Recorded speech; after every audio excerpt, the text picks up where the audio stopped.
just walked past that big restaurant there and it smells like sewage. It's horrible. I mean, it's not the best advertisement for your business, I would have thought, if you're actually running a restaurant.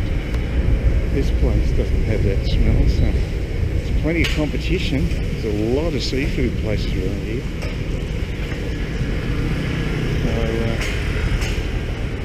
Yeah, they're really working on the beach side of the marketing. But one of the problems is you've got these bloody vacant lots everywhere too, which is really does sort of drag down the streetscape. And yeah, there's a few of these places, bomb sites that are just near my hotel. It's not good. Whereas you look out there, it's beautiful. Just it's a real contrast. But I found myself a watering hole. I don't know if it's going to be much good because I've got a horrible feeling it ain't going to have any bar girls. But I could be wrong. It could be just it's early. And a lot of bar girls don't turn up to places before about 7. It's when the premium bar girls make their appearance generally. So it just depends.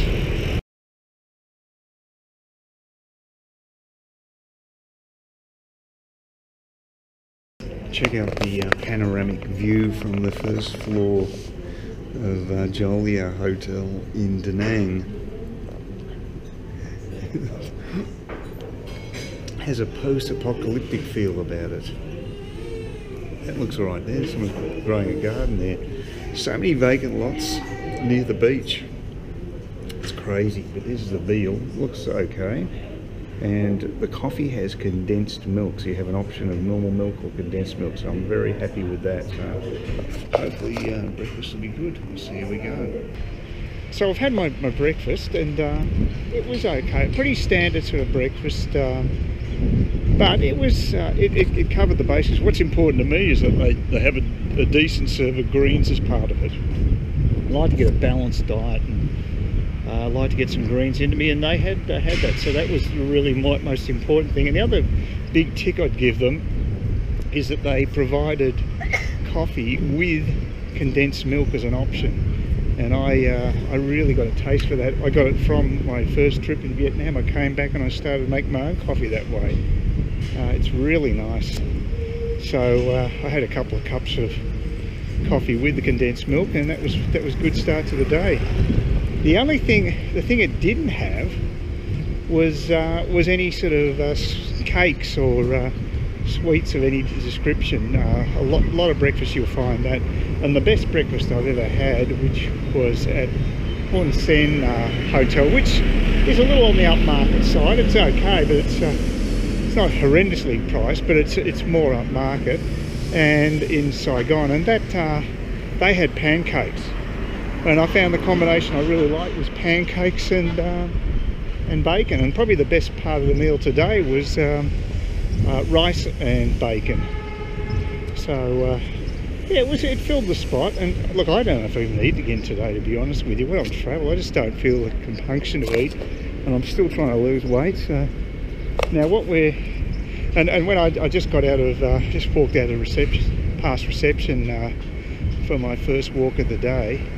And the reception guy was very friendly and came up to me, and I tried out saying good morning, which is Chow Boy Sam. Only way I can remember that is through word association. It's the only way. But of course he picked me up on the pronunciation. Now that could also be the fact that we're in Danang, which is sort of heading towards North Vietnam, and there is a different pronunciation between the south and the north of the country. So I would say Danang would probably come under the influence of the north. So instead of Sam, you have to say Sa, something like Sa. And even when I said it the way I thought he said it, he still wasn't satisfied. And I'm just so used to this. This just happens all the time with the language. But I think you just got to persevere. You don't get put off by it. It's not an easy language, but you know, you can't. I guess you can't please everybody, but that would work in Saigon, what I say. But not here, so what can you do? Now I'm just heading finally towards the premier beach in Danang, My Khe beach, and it's a strange name for a beach, especially to Melburnians who who actually associate the words My Khe with a pretty crappy public transport ticketing system.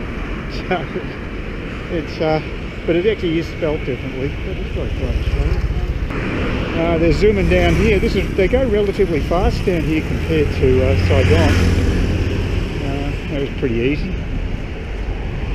And yeah, so and apparently the name of this beach is from GIs in the Vietnam War. So the local, which makes you think surely the locals named it, but apparently not. So there it is. So quite overcast. I noticed that when we flew in yesterday about midday, it also seemed quite overcast here. I think diffuse lights are quite pretty normal, but it's actually quite pleasant.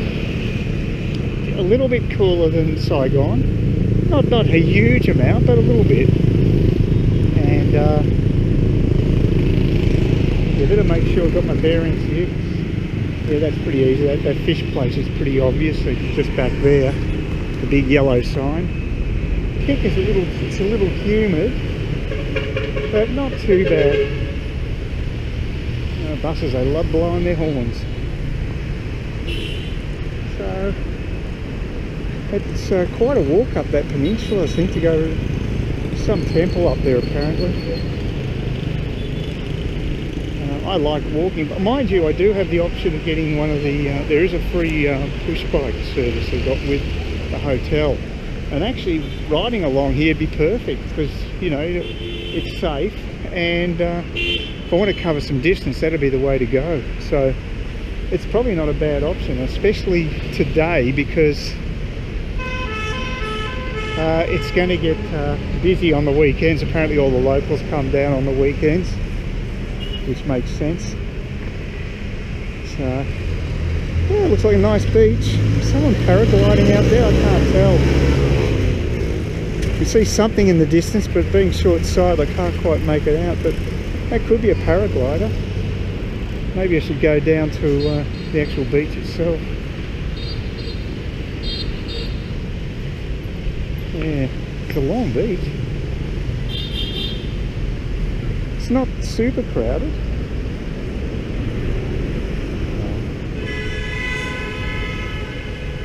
Hopefully I won't get too much sand in my... I was actually probably should have worn thongs for here. It would have been the best gear to have. But I'll get down to the actual water line. It's always easy to clear the sand from these sandals anyway. Oh, volleyball, nice. Some dag bird wandering around. And there's the view of the all the hotels. I don't know what people are doing down here. Are they fishing? Are they just wading into water? Yeah, it's a nice beach. Now the sand will be a bit firmer just down here, easier to walk. Yeah, I don't know about vertigo. I think that there was a description on Google that said it was sort of like a lot of middle-aged expat guys, and that's exactly the impression I got when I first walked in there. And yeah, I don't know if I'd make that my watering hole, to be honest with you. Oh yeah, they're playing volleyball. Would have been probably nice if it was just a little bit further back from the road, but you can't have everything. But it is a really nice beach. It's clean by the looks of things. It's something you can't always guarantee in Asia.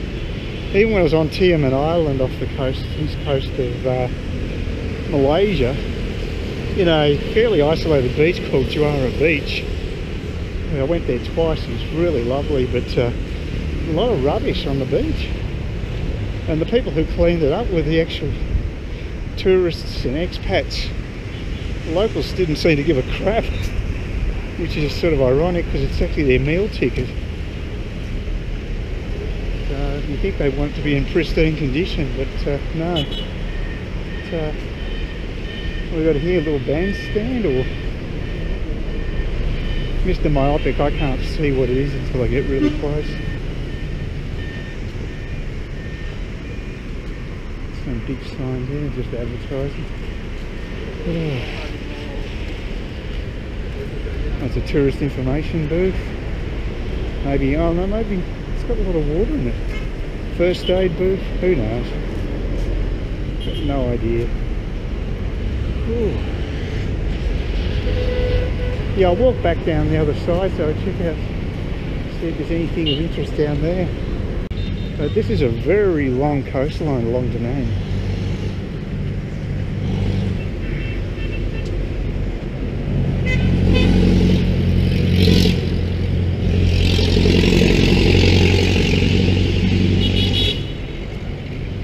Oh,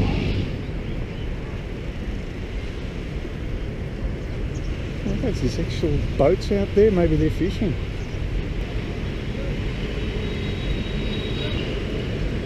Now, motor taxi guys. That's one thing you won't get hassled with if you're riding a push bike. Obviously, no, you've got your own transport, so that'd be a big advantage. Go a little bit further, I'll probably backtrack. No, it's fine.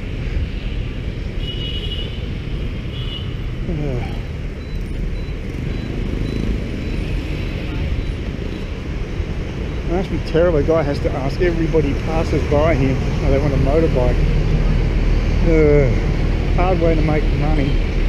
Of course, if they see any sweat on my face, they make me a mark for them. A few more places up here. Presumably they charge to lie down on those things, so it wouldn't be free.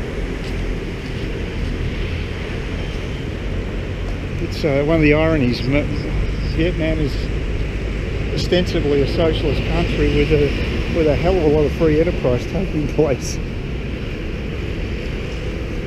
A bit of shade here. One thing, I get hot when I wear my hat. If I take it off, I get better ventilation. So once I've got some shade, I'm just getting into the habit of now removing my hat so I can dry out a bit. And let the air get to my scalp. I find that works better. But I always think it's a great way of getting around a place, just walking. Happy to do it. Plus, you know, beneficial effects, just makes you feel better. I feel better after a walk, and maybe a little tired, but I feel it's a good tired. The human body needs to exert itself to some extent. There's nothing wrong with a bit of sweat. So until they put me in a pine box, I think I'll be doing a few kilometres a day. It's just the way it is. I think it's a good habit to be in, especially if you're by a beach. You know, it's a perfect place to do this. I think this goes almost 20 k's. I think I read. I could believe it.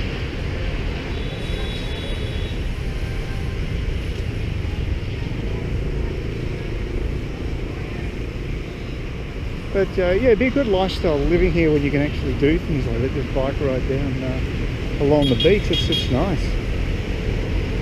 Because I mean, it's very good at the moment. There's hardly anybody walking down here, so it's perfect for a ride. Please consider subscribing to my channel if you think there's anything there of use to you, or entertainment or whatever. And either do that or give me a thumbs up, or if you're feeling really energetic, do both. That'd be great. But please don't ignore me. That's the worst thing you can do on YouTube, is be ignored.